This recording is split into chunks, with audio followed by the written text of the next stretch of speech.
Umesikia kijana? Nataka nifanye kazi yangu vizuri kabisa. Haya mawe utakusanyika pale.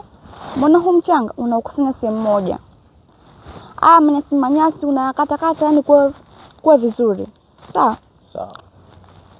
Sasa sikilize. Nitaje namba yako nikutumie hela kwenye simu. Mimi kwanza huwa sitaki kulipwa kabla ya kazi. Sababu najijua ukinilipa kabla sijafanya kazi huwa naleta bwaswano. Nikimaliza kazi yako ndo unilipe. Lakini pia sitaki unitumie hela yangu kwenye simu. Nataka hela yangu cash. Kwa sababu mchanga, mawe na manyasi nayatengeneza cash. Kwa hiyo hela yangu iwe cash by cash. Sawa? Yeah. Kijana uko makini sana. Nimependa uadilifu wako. Sasa ngoja niende barabarani nikatoa hela niwe nayo cash kabisa. Ukimaliza nikiwa narudi hivi nakupa tunamalizana kabisa. Sawa? Boss. Usisahau kujiscore baba. Usije namba madogo.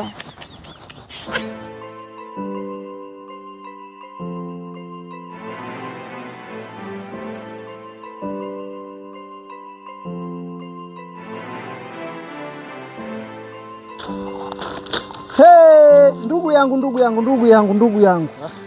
Pole na kazi kwanza. Asante. Kama unapita mimi niendelee na kazi. Hamna hata usija. Yaani unajua ni nini ndugu yangu? Katika ya maisha ishi na watu vizuri. Sasa ndo unajua leo hilo ni swala ambalo unatakiwa uendelee kuishi nalo hivyo. Ishi na watu vizuri, ujue nani atakusaidia. Uweze amini bosi wako muda sio mrefu alikuwa anacheka na watu tu. Kafika hapo barabarani kagongwa na gari kafa.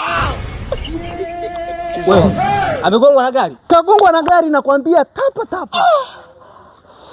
Ila sasa atakuwa anaendelea vizuri. Anaendeleaje vizuri na mtu kafa? Anakufaje namna hii? Unajua kuna watu wanatafuta watu maneno. Anakufaje namna hii?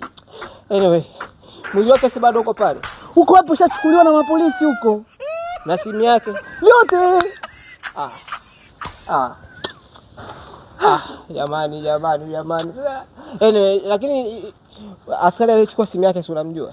Mimi nawajulia wapi ndugu yangu? Sasa unasinaje kuwajua ndugu yangu, mtu hajanilipa hela yangu, unasinaje kuwajua watu? Yaani wewe unasinaje unasinaje kumjua mtu anaondoka aje, mtu anakufanya hajamlipa mtu hela yake. Wewe angalia kazi yote niliyofanya, mtu anakufanya hajamlipa mtu hela yake, anakufanya sasa.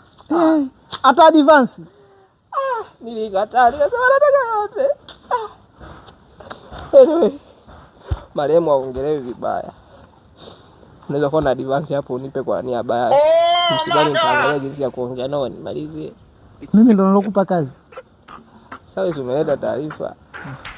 Wewe endelea kufanya kazi. Endelea na kazi baba. Bas, nimekwisha. Kuna nini tena?